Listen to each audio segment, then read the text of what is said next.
राजेश भाई जी नमस्कार। नमस्कार। मेरे भाइयों, मैं जी के श्रीवास्तव। मेरी आवाज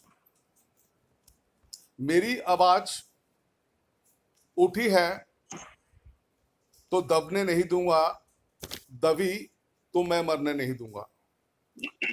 राजेश सोनी किसी मोहताज के परिचय के मोहताज नहीं है। ये एक ऐसी शख्सियत है जिन्होंने हाथ कपाते हाथ को सहारा दिया है। इनका कुशल व्यवहार ही आपके जीवन का आईना है। ये एक छोटा सा परिचय है राजेश सोनी जी के लिए। पूरा गुजरात प्रदेश भली भांति जानता है राजेश सोनी जी के व्यवहार से, उनके काम से। वैसे Rajesh Soni ji all India Congress committee delegation के मेंबर हैं, गुजरात प्रदेश के सेक्रेटरी हैं। भाइयों, मैं अक्सर देखता था राजेश सोनी जी को सोशल साइट पर, मीडिया के माध्यम से, न्यूज में। हमेशा लाइम लाइट में रहते हैं। लाइम लाइट में रहने का मकसद ये नहीं है कि ये अपनी चर्चा चर्चित करने के लिए करते हैं। राजेश भाई कोविड-19 के दौरान सपरिवार दोस्तों के साथ, अपने छोटे बच्चों के साथ सुबह से लेके रात तक खुद खाना बनाते थे, और खाना ऐसे बनाते थे और ऐसे सर्विस करते थे जैसे कोई हम अपने मेहमान को करते हैं। राजेश सोनी जी, बहुत बहुत धन्यवाद, आभार और हार्दिक अभिनंदन। मैं शुक्रिया श्रीवास्तव जी। सर जी, मैं थोड़ा अब आपसे जनता को रूबरू कराऊंगा आज की परिस्थिति, राजनीति के बारे में। दिन प्रतिदिन कांग्रेस की साख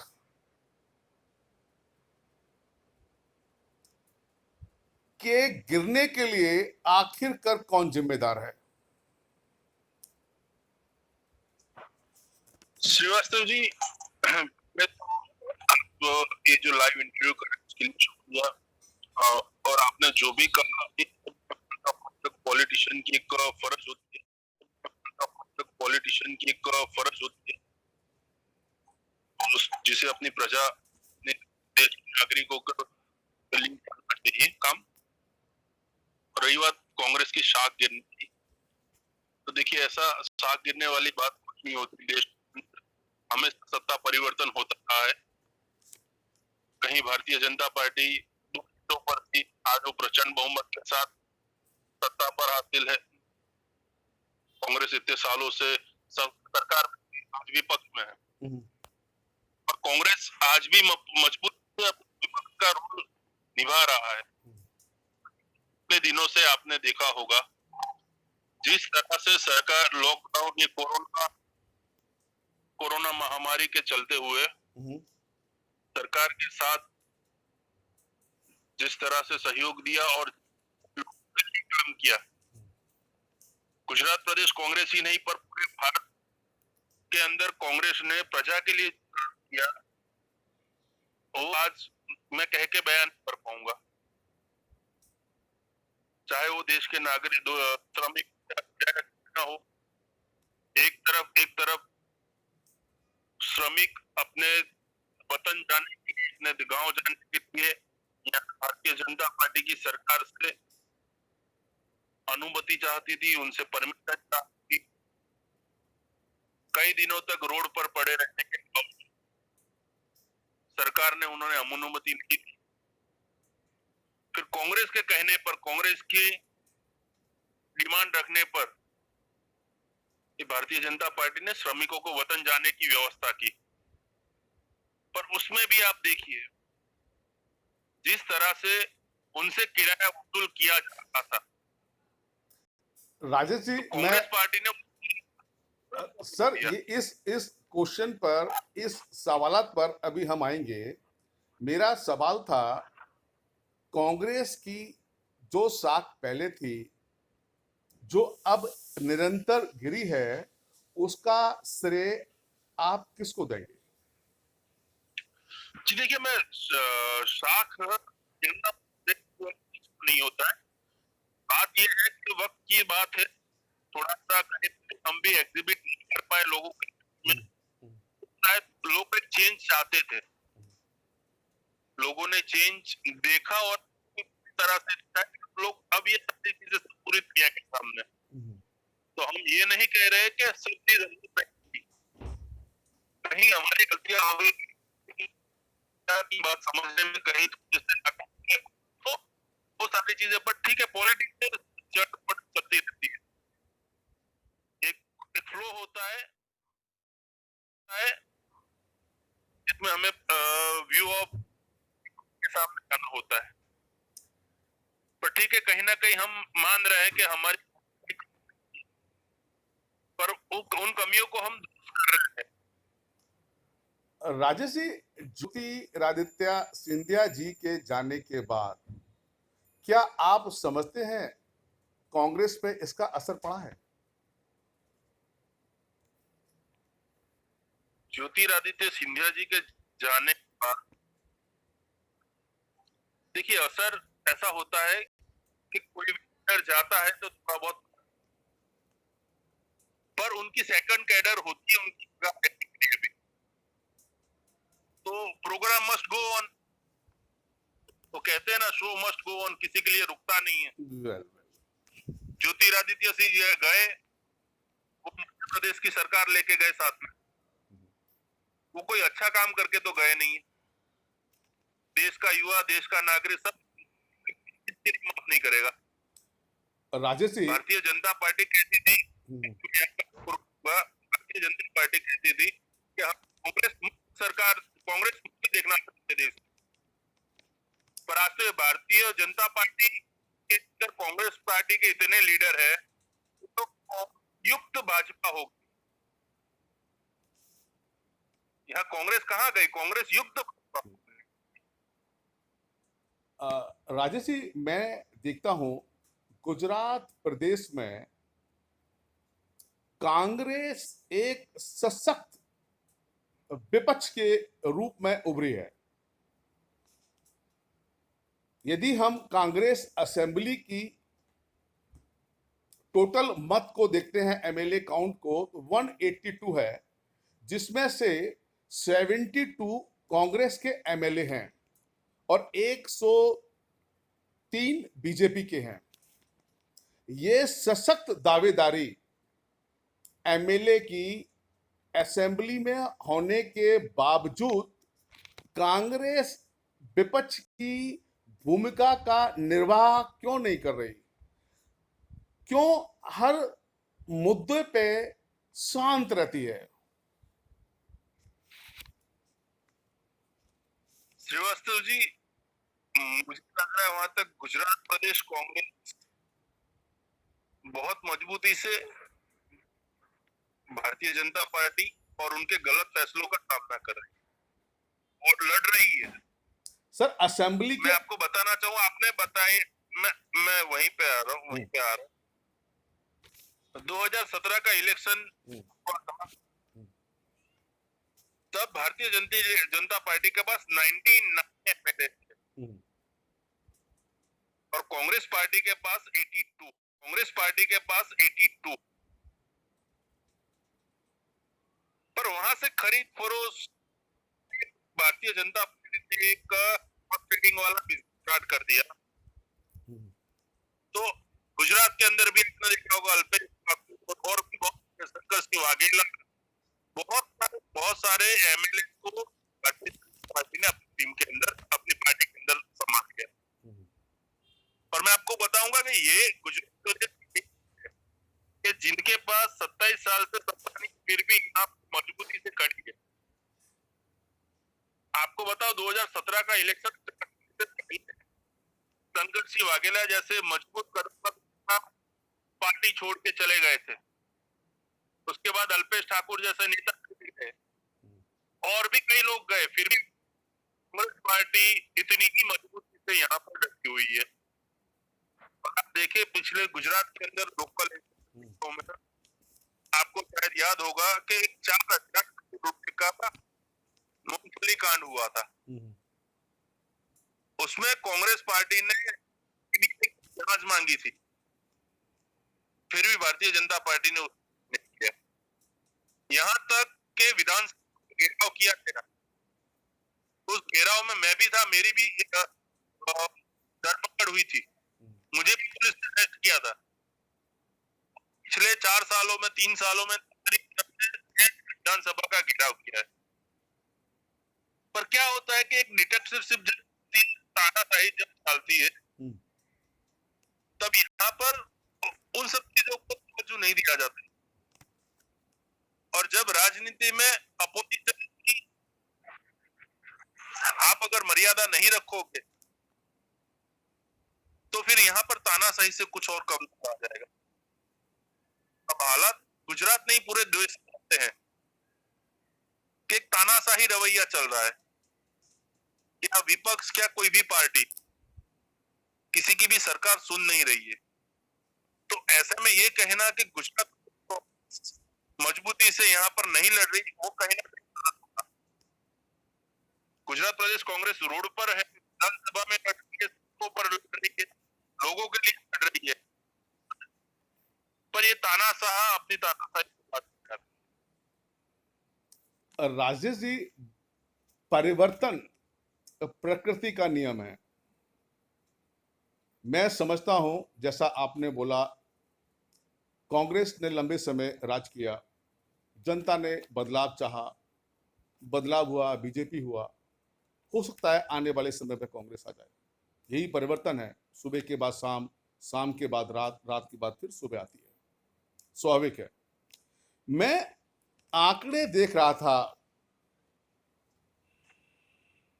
राजीव गांधी जी के टाइम पर हमारे पार्लियामेंट में 411 एमपी थे 542 में से। 19 से 91 की बता रहा हूं मैं। मनमोहन सिंह जी के टाइम ये कम हुआ, 145 हुआ 2004 में, फिर 2009 में, फिर ये 2006 गया और आज मेंबर ऑफ पार्लियामेंट की संख्या रह गई 44। तदुपरांत निरंतर साख में गिरावट आई है। ठीक है, हमने माना प्रकृति का नियम है। कांग्रेस की गिरती दुर्दशा के मुख्य कारण क्या है? ऐसे क्या रीजन है जिससे इसकी संख्या घटती आ रही है, हम अपना जन आधार खो रहे हैं? देखिए, आपके इस क्वेश्चन का मैं पर थोड़ा मैं ज्यादा लूंगा। हाँ प्लीज प्लीज। मैं आपको 2004 तक ले जाना चाहूंगा। 2004 में जब अटल बिहारी वाजपेयी की सरकार थी, तब किसी ने ये नहीं कहा था कि कांग्रेस पार्टी की सरकार बनेगी। आप इस बात में तो मानते हैं? पर फिर भी वहां से सरप्राइजली कांग्रेस पार्टी ने इतना अच्छा काम, वहां से सरकार, और उसी वक्त गुजरात के अंदर को मुख्यमंत्री बना के रखा गया था 2002 से पहले, दंग को पहले। तब इन सब चीजों में हुआ ऐसा कि एक मीडिया का सहारा लेके एक प्रोपेगेंडा बन गया, किस तरह से कांग्रेस पार्टी को, किस तरह से कांग्रेस पार्टी के नेताओं को नीचा दिखाया जाए, किस तरह से देश के पीएम के लिए अभद्र भाषा यूज की जाए, किस तरह से सोनिया गांधी जी के लिए भाषा यूज की जाए, किस तरह से राहुल गांधी जी के लिए भाषा यूज की जाए। तो एक पूरा कॉन्सेप्ट, एक पूरा मीडिया लेके बनाया गया। आप मुझे बताइए, अन्ना हजारे जी छाती ठोक 2012 में धरने पे बैठे थे, आज कहाँ है वो बाबा रामदेव जो कहते थे कि 30 रुपए हम्म, आज वो बाबा रामदेव कहाँ पर है? मैं इतने ही ऐसे ही कई आंदोलनकारी मैं आपको बता जो कांग्रेस के टाइम पे आंदोलन कर रहे थे, आज वो कहाँ पर?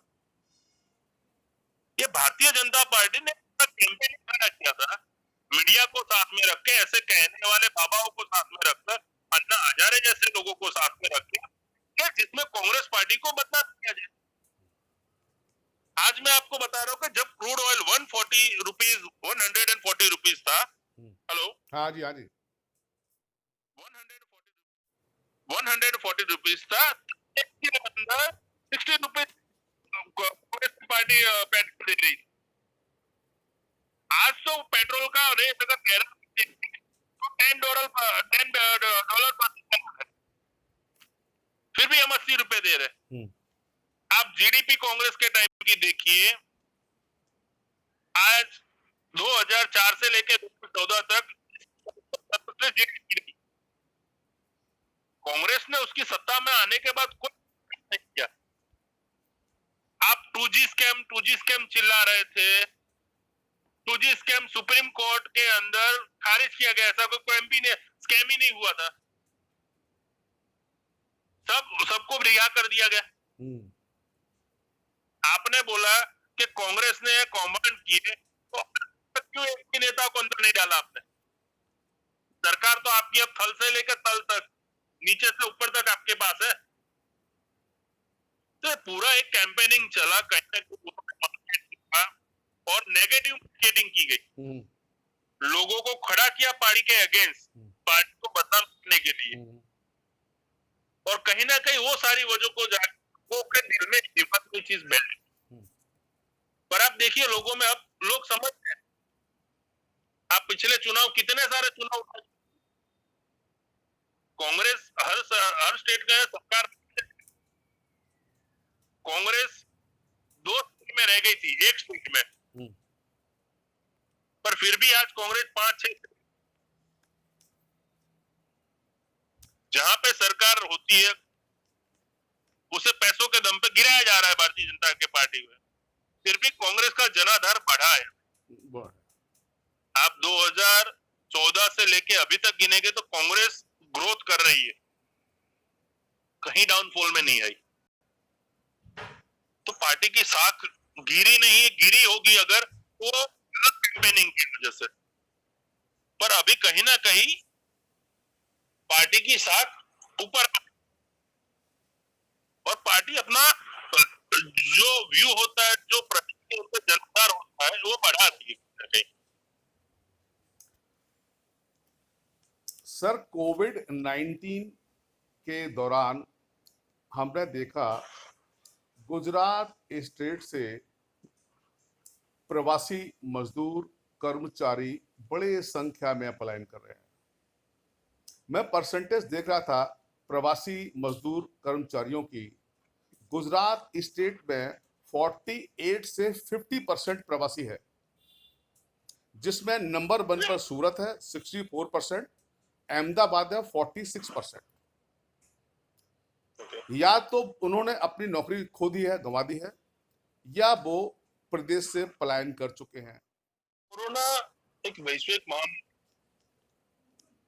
पर इसका मतलब ये नहीं था कि करके नहीं लड़ा जा रहा था। भारतीय जनता पार्टी ने जिस तरह से लॉकडाउन किया, किसी भी जात का प्लानिंग किए बगैर, कोई प्लानिंग नहीं था उनके बस, उन्होंने रात को सो के सुबह उठ के करते। राजेश जी, मैं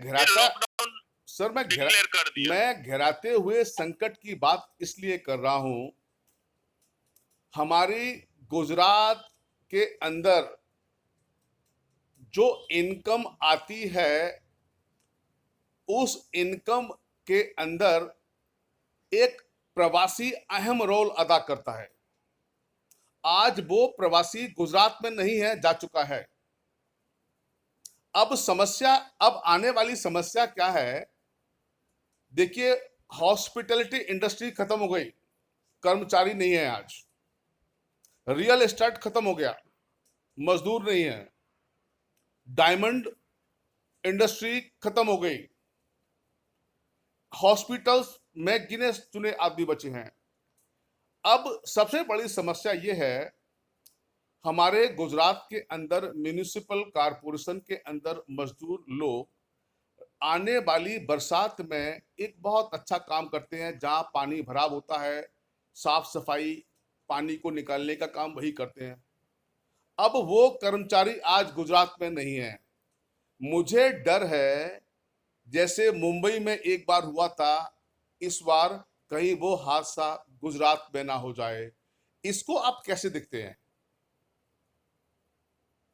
जी देखिए, मैं मान रहा हूं कि प्रवासी से बड़ी समस्या खड़ी होने वाली है आने वाले दिनों में।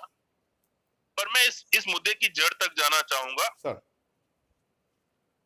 लॉकडाउन शुरू होते ही डे 1 से सरकार को इन प्रवासी मजदूरों की व्यवस्था करनी चाहिए थी। आर्थिक सहायता पैकेज, जो अभी सरकार लोन देने की बात करे, लोन नहीं, सहायता। अगर इन मजदूरों को सहायता पहले दिन से ही दी होती तो आज ये पलायन करने का वक्त नहीं आता। सर, लोन तो आदमी, श्रमिक मजदूर राजेश भाई, लोन तो आदमी तभी चुकाएगा ना जब कहीं रोजगार करेगा, कहीं काम करेगा। वही बात भी हम कह रहे हैं। हमने आपको बताओ के लिए वो डिमांड रख रहे हैं कि आप लोन देने की जगह सहायता दीजिए। बंदा लोन तो तब चुकाएगा जब उसका व्यापार धंधा चलेगा। Very true sir. जब उसके पास व्यापार धंधा ही नहीं होगा तो आपकी लोन चुकाएगा कहां से? हाँ। और रही बात मजदूरों के, मजदूरों के पलायन करने से पूरा गुजरात बंद हो जाएगा। आपका टेक्सटाइल इंडस्ट्रीज उद्योग बंद हो चुका है, आपका होटल यूनिट सारे बंद हो चुके हैं, आपके ऑफिस जितने हैं वो सारे बंद हो चुके हैं। अगर गुजरात सरकार ने समय रहते सभी प्रवासी मजदूरों को सहायता की होती, उनको आर्थिक सहायता की होती और उन्हें विश्वास दिलाना होता, भरोसा दिलाना होता कि आप पलायन मत कीजिए, आपका हम ध्यान रखेंगे। और उनको अगर सहायता की होती तो आज सरकार को नहीं देखना पड़ता। और आने वाले दिन गुजरात सरकार के लिए, क्योंकि आपके पास यहाँ पर के जो श्रमिक लोग थे वो समय चले पलायन कर चुके हैं। हाँ। अब वो वापिस गुजरात प्रदेश से इतना कड़वा गए हैं, आएंगे या रहेंगे उसका भी कोई भरोसा नहीं। चांसेस काफी कम है। ये बहुत समय है गुजरात भारतीय जनता पार्टी और उनकी सरकार के लिए। आने वाले दिनों में ये लोगों का विश्वास पे नहीं उतर पाएंगे। सर, अभी हमने देखा प्रवासी मजदूरों की दुर्दशा। कोविड-19 में लाखों की संख्या में लोगों ने पलायन किया। सबसे बड़ी दुखद बात तब होती है, एक उन गरीबों ने अपनी नौकरी खोई, जेब में उनके पैसा नहीं है, उन्होंने सरकार से बस या ट्रेन नहीं मांगी, पैदल यात्रा अपने घर की करी। लेकिन उस पैदल यात्रा में भी लोगों को इस तरह मारा जाता है, शायद किसी आतंकवादी को भी नहीं मारा गया आज तक हमारे देश के अंदर। इस मुद्दे पर आज तक सब मौन क्यों हैं? मैं एक बात बोलूंगा इससे पहले कि आप बोले। प्रवासी मजदूर की बात है, इसके बाद आती है हर चीज का मुद्दा आखिर कांग्रेस के ऊपर ही क्यों तोड़ा जाता है? चाहे वो सीएवी हो, एनआरसी हो, हिंदू मुस्लिम हो, इंडिया पाक हो, कुछ कमियां मुझ में थी, कुछ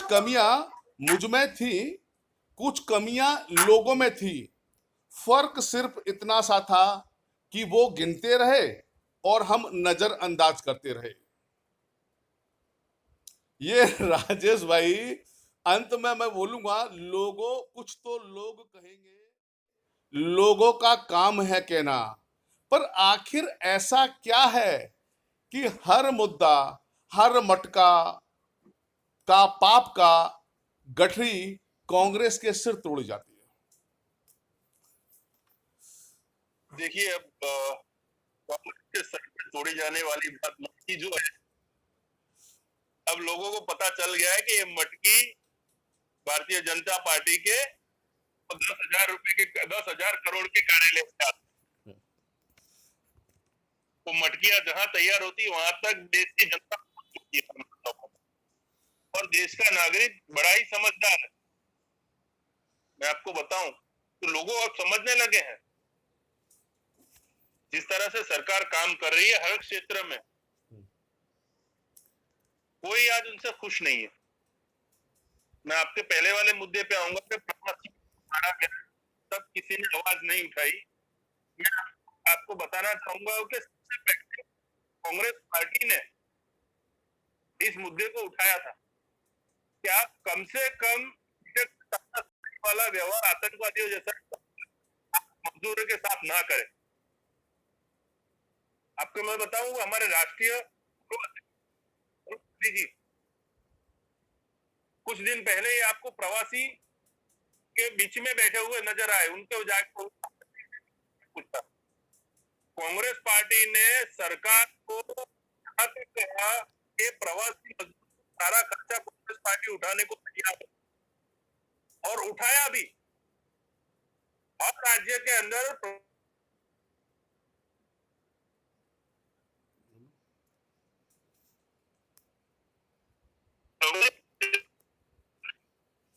हेलो, हाँ जी, हाँ जी, हाँ जी, हाँ जी, हेलो, हाँ जी।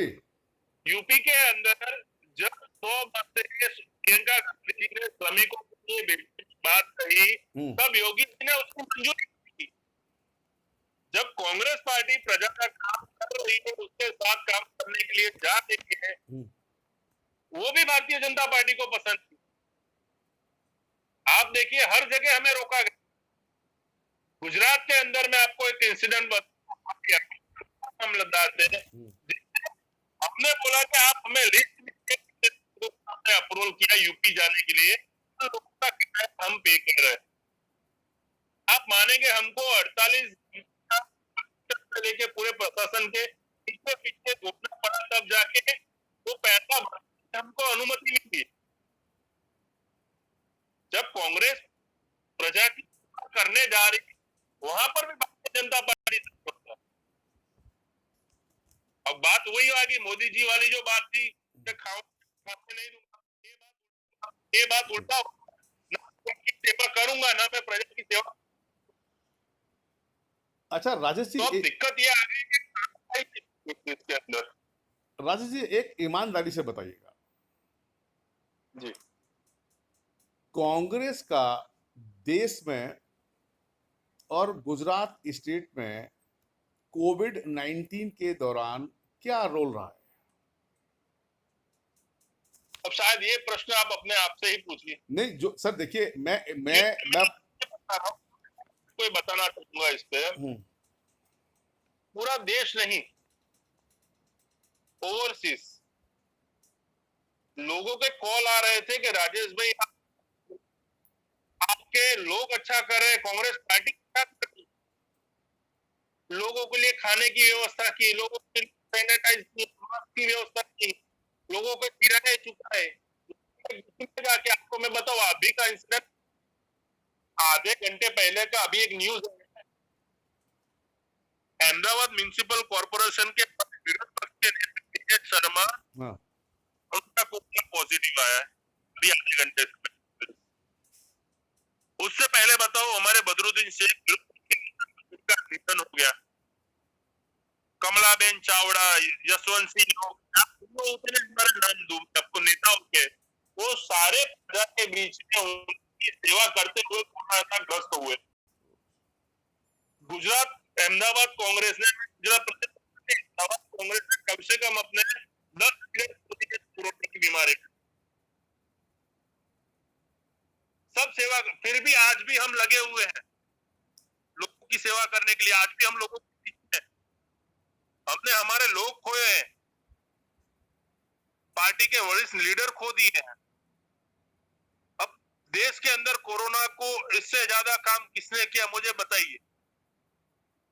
नहीं, लोगों की सेवा हुई है, लोगों को कहीं पहुंचाया गया है, लोगों के दुख में हर जगह हम साथ हैं।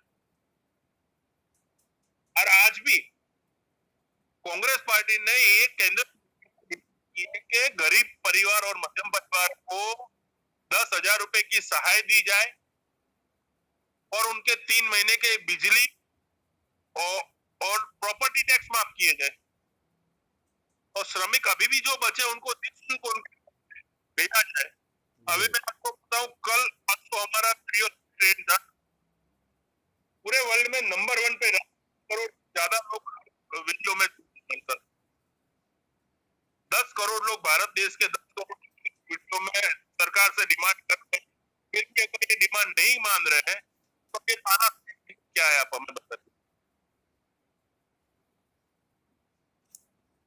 सर, इस विषम परिस्थिति और हर हालात और पास्ट को भूलकर आखिरकार आप कांग्रेस की नई इमेज कैसे दिखते हैं, कैसे बना पाएंगे? जी देखिए, इमेज बनाने की जहां तक बात है, के अंदर कांग्रेस के लिए एक बहुत पॉजिटिव माइंडसेट है। उन्हें आज भी पता है कि अगर देश को नीतियों पे आगे ले जा सकता तो कांग्रेस डेवलपमेंट का अगर सच्चा अगर प्रूफ चाहिए तो कांग्रेस सकती। आपको देश को आगे ले जाना है, ये सब जरूरत है देश की। और रही बात नई इमेज की, तो अब आपको यहां तक बताऊं कि कांग्रेस की युवा, आप हमारे लीडर देखे तो मैक्सिमम प्रमोट हो रहे हैं। देश की प्रजा के सामने इससे बेहतरीन पार्टी और सब जाके लोगों के बीच में काम कर रहे हैं। तो कहीं ना कहीं अब मैं मान रहा हूं लोगों ने भी मन किया और आने वाले नतीजे कांग्रेस के लिए बहुत अच्छे होने वाले। संगठन को गुजरात प्रदेश लेवल पर नया मजबूती से खड़ा करने के लिए क्या आप कुछ बदलाव करेंगे? नहीं, मैं मान रहा हूं वहां तक गुजरात प्रदेश के अंदर अभी एक नेतृत्व है और वो हम सबको कर रहा है, गाइड कर रहा है। हम सब के नेतृत्व में बहुत अच्छी तरह से काम कर रहे हैं। हमें जो मार्गदर्शन देने का कार्य किया गुजरात प्रदेश के अध्यक्ष है अमित चावला, पीएलपी नेता है परेश दत्त, तो ये सब लोग इतने मजबूत और इतने कार्य लोग देख के हमको खूब इंप्रेशन मिल रही है। और इन सबके साथ रह रहे कि हम भी और लोग बहुत खुश है। अपनी लोगों के काम हो रहे आज तक नेतृत्व गुजरात प्रदेश कांग्रेस के अंदर आता है। राजेश भाई, कतई संदेह नहीं है इस शब्द में, राजेश सोनी नेता तो हैं लेकिन सेवादार ज्यादा है।